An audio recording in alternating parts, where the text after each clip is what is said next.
Salut chers résilients, j'espère que vous allez bien. Comment se porte 2024? Mettez-moi ça dans les commentaires. Quels sont ceux qui ont déjà atteint 20% de leur objectif? Oui, mettez dans les commentaires, c'est important. On va voir ceux qui sont déjà tout feu tout flamme, qui sont au taquet.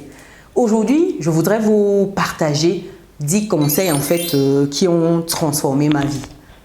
En cette période où on a envie de changement, on a envie de choses différentes. C'est important d'avoir les bonnes informations, c'est important de partager les bonnes choses. Et aujourd'hui, je voudrais partager avec vous 10 conseils qui ont eu un impact significatif dans ma vie.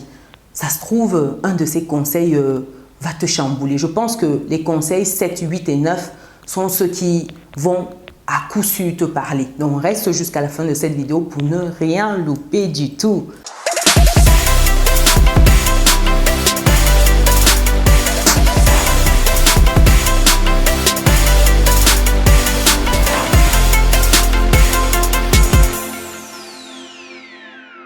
Avant de me lancer dans le vif du sujet, pour des personnes qui me découvrent dans cette vidéo, je suis Chimène Nana, je suis maman, je suis entrepreneur et récemment auteur.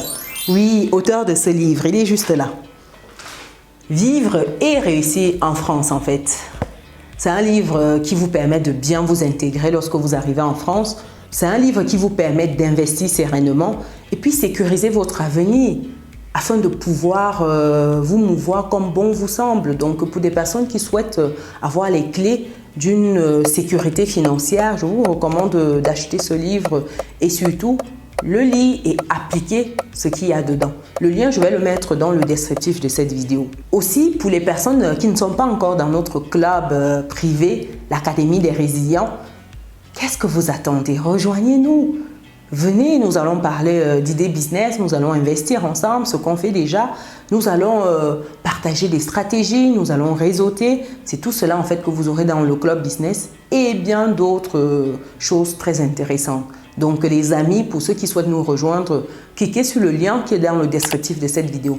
Et pour ceux qui ne sont pas encore dans la communauté, les amis, abonnez-vous, activez la cloche et partagez. C'est important. Lorsqu'on a des bonnes choses comme ça gratuitement, c'est la moindre des choses. C'est comme cela que vous dites merci aux personnes qui vous créent ce contenu au quotidien. Donc partagez les amis. Après cette parenthèse, le premier conseil qui a changé ma vie, c'est de nettoyer mon entourage. Oui, chers résilients, c'est important de nettoyer son entourage, de prendre le temps de savoir qui fait quoi autour de soi. On est la moyenne des 5 ou 7 personnes qu'on côtoie régulièrement. Je pense que vous avez déjà entendu cela quelque part. Imaginez-vous, vous souhaitez devenir médecin. Est-ce qu'en vous entourant de mécaniciens, de voyous, de ceci, vous allez atteindre votre objectif au lieu d'aller à l'école et puis de traîner avec des personnes qui peuvent vous faire grandir?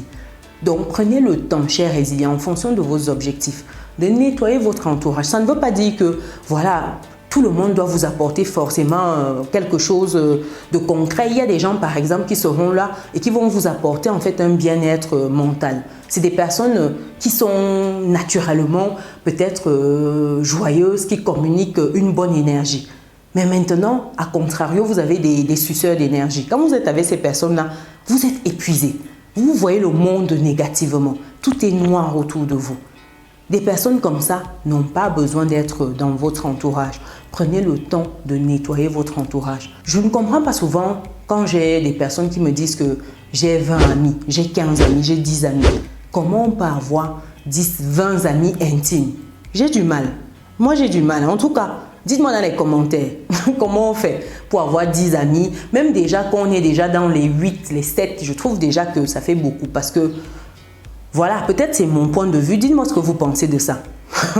Peut-être c'est moi qui suis un peu trop dans la sélection ou dans mon coin. Mais avoir 10, 15, 20 amis intimes, je trouve que c'est trop. C'est trop.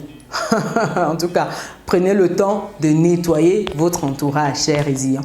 Deuxième conseil ici, c'est de rencontrer de nouvelles personnes. Une fois que vous avez assaini un peu votre entourage, il faut prendre le temps de rencontrer de nouvelles personnes. Et ces personnes-là se trouvent où?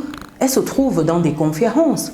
Elles se trouvent en vous inscrivant par exemple à une salle de sport, une salle de gym, en allant peut-être dans un nouveau club, etc. Vous aimez par exemple la musique, mais vous prenez des cours de musique et vous allez rencontrer des personnes qui partagent cette passion-là. Donc, rencontrer de nouvelles personnes, des personnes qui sont alignées avec la fréquence dans laquelle vous vibrez ou vous souhaitez vibrer. Parce que si vous souhaitez obtenir quelque chose, c'est bien de côtoyer des personnes qui ont déjà obtenu cette chose-là. Si vous souhaitez avoir, par exemple, un corps un peu plus affiné parce que voilà, vous avez des kilos en trop, marcher avec des personnes qui avalent 10 pizzas tous les jours, c'est pas bon pour vous. Vous allez finir par avaler 15 pizzas.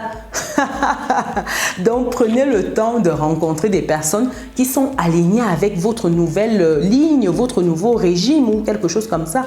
Donc, des personnes qui font attention à leur ligne, par exemple. Comme cela, quand vous aurez envie de manger n'importe quoi, ils vont vous dire non, attention.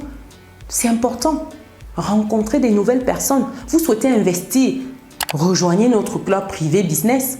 Ça va vous permettre de rencontrer des personnes qui investissent, des personnes qui ont un état d'esprit en fait investisseur, des personnes qui ont un autre mindset. C'est important. Troisième conseil ici, c'est de lire des livres. Vous savez, les gens ont de plus en plus la flemme de lire. Quand vous dites à quelqu'un de lire, c'est comme si vous l'avez puni. J'ai déjà demandé, dites-moi dans les commentaires, quel est le dernier livre que vous avez lu? Ça remonte à quand ça, le livre? Pour certains, c'est lorsqu'ils avaient fini leur brevet, d'autres leur baccalauréat, etc. D'autres encore même n'ont même jamais tenu un livre. C'est pas grave, mais c'est votre choix. Vous pouvez n'avoir pas tenu un livre, peut-être parce que les parents n'ont pas fait le nécessaire, mais une fois que vous êtes adulte, c'est votre choix. C'est votre choix de ne pas lire. Donc, prenez le temps de lire parce que quand on veut cacher l'information, on met dans les livres. Lisez. Et si vous ne lisez pas, vous allez payer les gens pour lire et vous dire ce qu'ils ont lu dans ces livres-là. Oui, c'est de ça qu'il s'agit, chers résilients. Donc, prenez le temps de lire les livres. Et ne lisez pas n'importe quel livre. Oui, de temps à autre, on peut lire des livres voilà, pour s'évader un peu, pour laisser l'esprit un peu papillonner. Mais ce serait bien de lire des livres qui sont alignés avec ses objectifs. C'est important. Donc, prenez, chers résilients, le temps de lire les livres. Quatrième conseil ici, c'est de prendre des formations. À un moment, vous souhaitez investir dans un secteur, mais vous ne voulez pas passer à l'action. L'action ici, c'est déjà lire un livre qui parle du sujet. Ensuite, vous rapprochez d'une personne qui a déjà eu les résultats que vous souhaitez. Si cette personne propose des accompagnements, un coaching, etc., vous prenez ça. Vous prenez ça, vous allez aller beaucoup plus vite, vous allez gagner en temps, en argent, en énergie. Le problème des gens, c'est qu'ils pensent que la formation coûte cher. Mais est-ce que vous avez déjà essayé l'ignorance? Est-ce que vous avez déjà essayé l'ignorance? Ça coûte encore plus cher. Donc, les amis, si vous souhaitez faire quelque chose, vous souhaitez par exemple devenir une excellente pâtissière, allez rencontrer un pâtissier. Formez-vous auprès de cette personne-là. Faites même du bénévolat parce que souvent d'autres vont dire que ouais, j'ai pas l'argent pour acheter des formations. Le bénévolat, oui, c'est la solution. Je vous assure, est-ce que vous avez déjà testé? Allez proposer vos services. Les gens vont dire que oui, je ne trouve pas de travail. Ça me rappelle Eric Alindou qui disait que qui était en pleine séance de formation avec certains jeunes et les jeunes disaient qu'ils ne trouvaient pas de travail. Il dit comment ça vous ne trouvez pas de travail? Il dit que vous avez cherché. Il dit oui, ils ne trouvent pas. Il a dit mais est-ce que vous voulez le travail ou est-ce que vous voulez la rémunération? Parce que si c'est le travail que vous cherchez, si vous allez proposer vos services gratuitement, toute personne ne va dire non. Qui n'aime pas la main d'œuvre gratuite?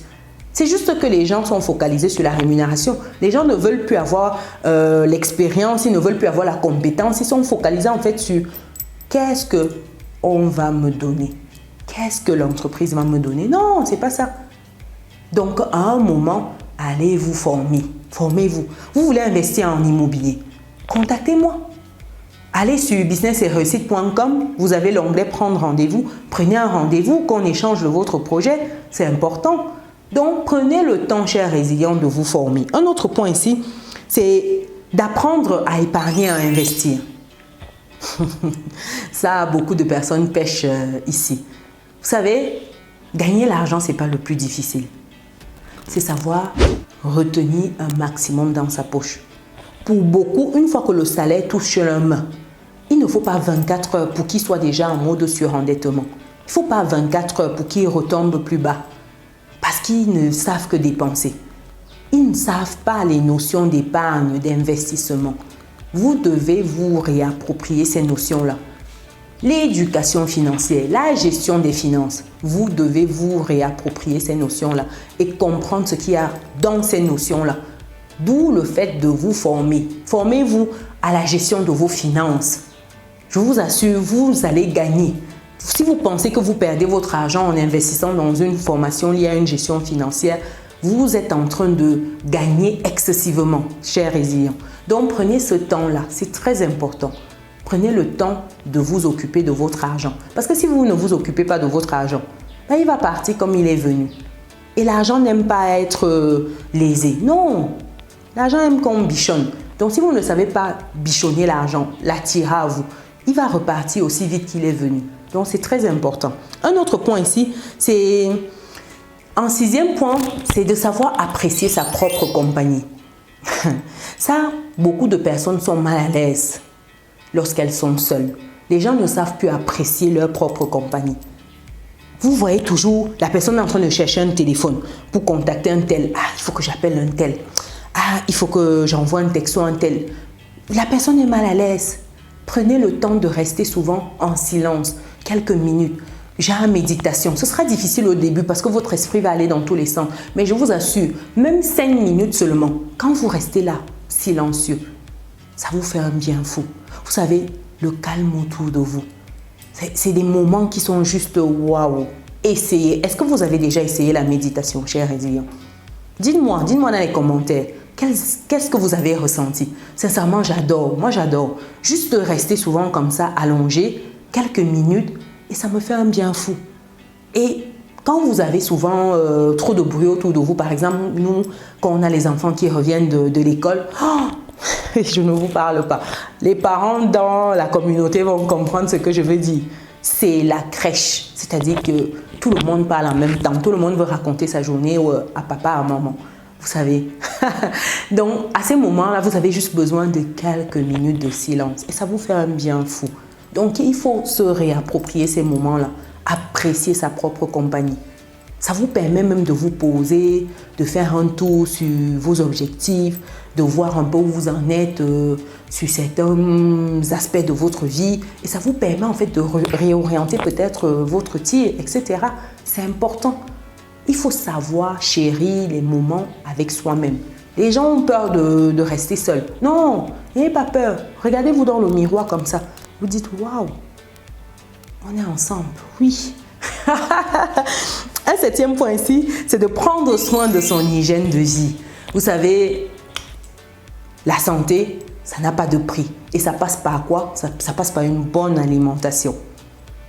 Les gens toujours en mode fast-food là, c'est pas bon. C'est de la malbouffe.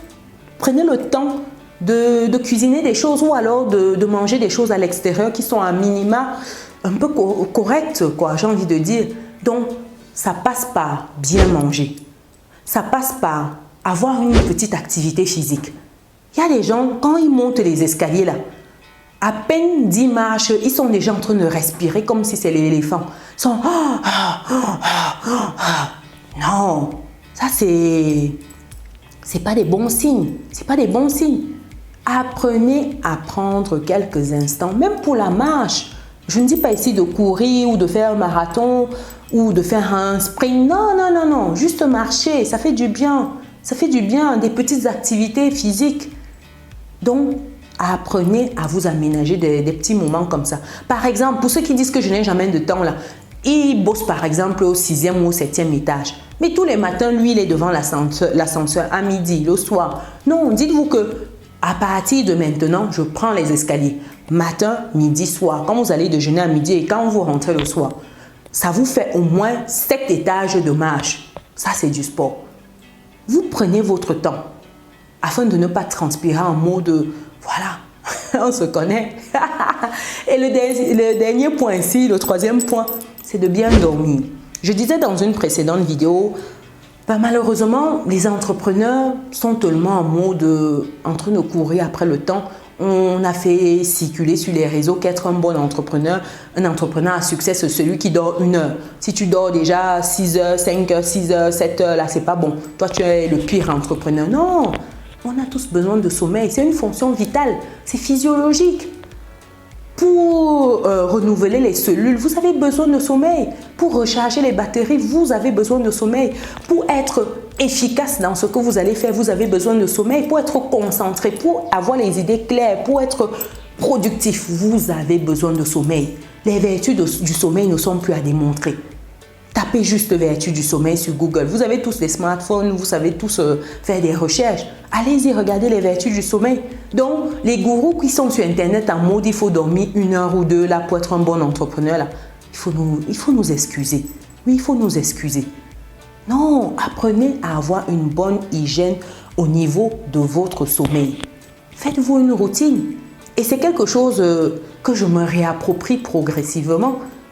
À un moment, c'était difficile parce que tout était déréglé. Vous vous retrouvez là, il est 1 heure du matin, vous êtes en train de boucler un dossier. Vous êtes souvent, je me retrouve à 23 heures, je fais des vidéos, souvent très tôt le matin, des choses comme ça. Vous voyez, à un moment, vous avez un rythme de vie qui est décalé du reste. Je me retrouvais souvent avec les autres, avec les enfants et monsieur en décalage complet. Donc, c'est pas bon ça, c'est pas bon. Vous vous retrouvez là, vous êtes fatigué, déjà il est 10 heures du matin, vous piquez du nez parce que vous n'avez pas dormi. C'est pas bon, chers résilients. Donc, prenez soin de votre hygiène de vie. C'est important. Un autre point, le 8e, c'est de passer du temps avec ses proches. Vous savez, quand on est entrepreneur ou quand on a des fonctions plutôt salariales qui nécessitent beaucoup de présence, on oublie souvent les proches. On oublie qu'en fait, le boulot, ça ne finit pas. On oublie que tout ça, ça n'a pas de fin. Mais on néglige finalement les personnes pour qui on fait ça. On bosse comme des malades pour offrir une qualité de vie à nos proches. Mais si à un moment, ces proches-là sont lésés, je veux bien comprendre, lorsqu'on est dans une certaine phase, par exemple, vous êtes en train de lancer votre entreprise, oui, au démarrage, au lancement, il y a des phases qui font que voilà, vous êtes à fond, vous n'avez pas du temps peut-être pour voir des amis toutes les semaines, tous les mois, mais si c'est sur des décennies, il y a un problème. Il y a un problème. À un moment, est-ce que c'est finalement ça la finalité? On doit se poser des questions. Est-ce que la vie finalement c'est de bosser comme un malade? À chacun de définir cela. Si c'est oui pour vous, tant mieux, vous êtes sur la bonne voie. Mais si à un moment vous vous dites non, peut-être passer un peu de moments de qualité avec des proches, c'est aussi important, vous devez lever le pied, vous devez vous discipliner. Oui, parce que dites-vous aussi qu'en entreprise, il y a souvent deux catégories. Vous savez, il y a 3 catégories.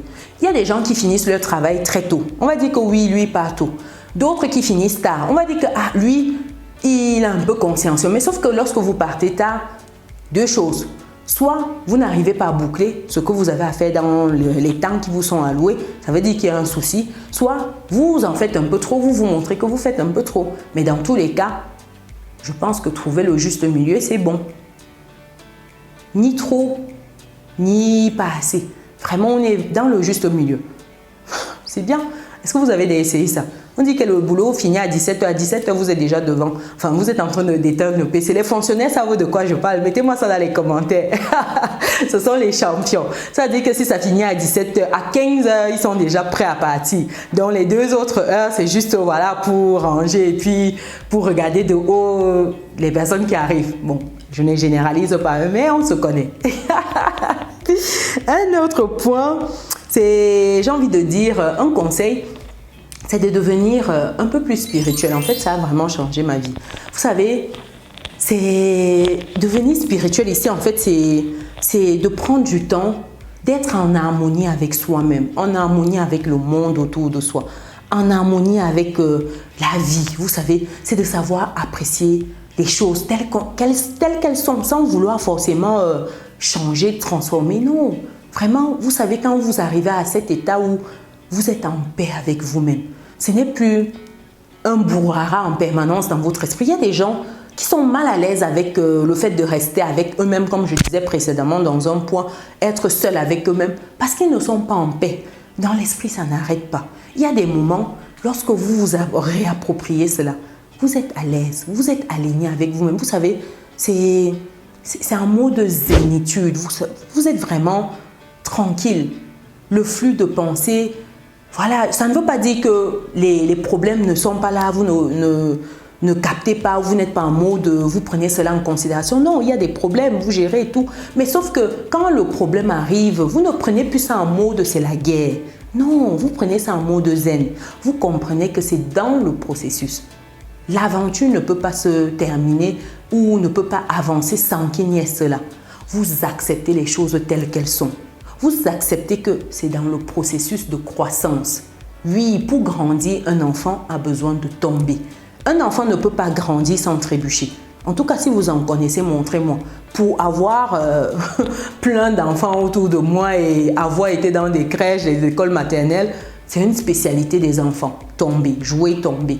Donc, vous comprenez que c'est normal, vous intégrez ça. Ça ne veut pas dire que lorsqu'il y a un problème, vous validez, vous restez inactif. Non, mais vous prenez ça avec de la hauteur, avec, voilà, vous êtes en mode zen. Et puis, vous êtes plus calme. Vous savez, je ne sais pas comment expliquer ce volet, mais dans votre esprit, les choses sont différentes. Vous êtes un peu plus aligné, en accord. Vous savez ce que vous voulez. Vous n'êtes plus en mode vous tergiverser et tout. Les choses extérieures, les gens ne vous atteignent plus facilement. Vous savez, les gens qui sont toujours en train de vouloir chercher la petite bête là, les gens qui sont toujours en train de vouloir vous imposer un certain nombre de choses. Oui, tu dois être comme ça, la religion doit faire comme ça, comme si. Non, vous êtes aligné. C'est ça en fait. Je pense qu'à un moment, il faut se reconnecter comme ça. Il faut retrouver en fait cet état-là où, voilà, on est calme, on est zen face à la vie. Et le 10e point, cher résilient, j'ai envie de vous dire que c'est d'apprendre à oser. Oui, il faut oser. Si vous avez envie de quelque chose, allez-y. S'il y a quelque chose qui brûle en vous, allez-y. Si ça fait un moment, vous avez envie de quitter ce travail-là parce que vous n'êtes plus épanoui, parce que votre boss vous fatigue, vous avez l'expérience, vous avez un CV plein, vous savez qu'ailleurs, il y a quelque chose de formidable qui vous attend. Mais vous avez peur. Mais lancez-vous. Envoyez ces CV-là ailleurs. Essayez cette nouvelle aventure. Si ça fait un moment que vous êtes dans une relation toxique, oui, les relations toxiques, je vais en parler, c'est pas le cœur de la chaîne, mais à force d'écouter certaines choses de la part des résilients, il y a des moments où on est révolté, oui. Quand vous êtes dans une relation comme ça, et vous savez que c'est pas bon pour vous, mais vous restez quand même, c'est un problème. Oui, je peux comprendre que vous avez tellement de pression partout, mais à un moment, il faut partir, il faut oser partir, il faut oser vous choisir, chers résilients. Il faut oser dire que je me préfère. À un moment, vous faites le choix de partir. Osez partir et recommencer. Ce n'est jamais facile.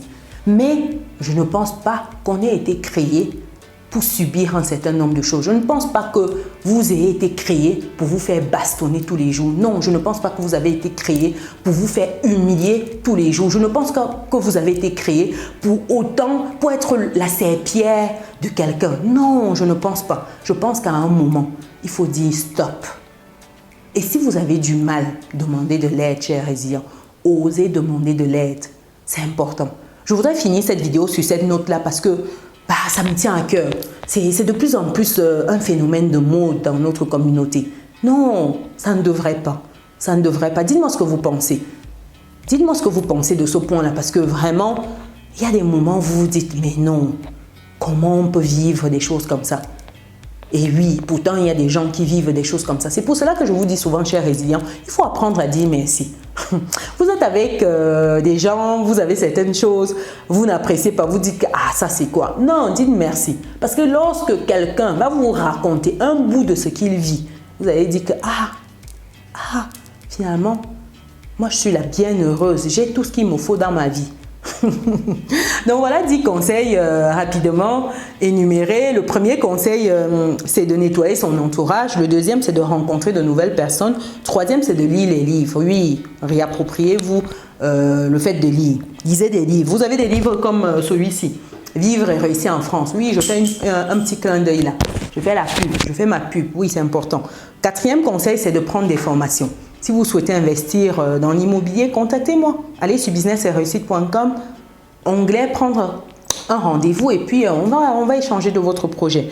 Ensuite, apprenez à épargner, à investir. C'est important. Ça va vous sauver la mise. Un autre point, c'est d'apprécier sa propre compagnie. Arrêtez de fuir, de courir. Non, posez-vous. C'est important. Un septième point, c'est de prendre soin de son hygiène de vie. Oui, prenez soin de vous, de votre sommeil, de vos activités, votre activité physique, de ce que vous mettez dans votre bouche. C'est important. Autre point ici, c'est de prendre du temps avec ses proches. Oui, reconnectez-vous avec ce que vous avez de plus cher. À la fin de la journée, on court pour ces proches-là. Un neuvième point ici, c'est de devenir une personne spirituelle. Oui, soyez un peu plus alerte de votre entourage. Soyez en harmonie. Oui, ça fait du bien. Et un dixième point, c'est d'oser. Osez, cher résilient. Qu'est-ce que vous en pensez? Quel est le conseil qui vous parle le plus? Avec lequel vous êtes le plus à l'aise? Et vous vous battez avec quel conseil aujourd'hui? Partagez. Partagez vos expériences. Ça pourra inspirer une personne. Ce n'est jamais facile, hein, vous savez. Ce qui semble facile pour nous n'est pas forcément acquis pour d'autres personnes. Hein. Donc, partagez autour de vous. Ça va vraiment inspirer. Et pour des personnes qui souhaitent rejoindre notre club privé, allez, je vais mettre le lien pour rejoindre l'Académie des Résilients. N'hésitez pas. Et pour d'autres encore qui souhaitent se procurer le livre, je mettrai également le lien dans le descriptif de la vidéo. Nous, on se donne rendez-vous dans une prochaine vidéo, chers résilients. Allez, ciao!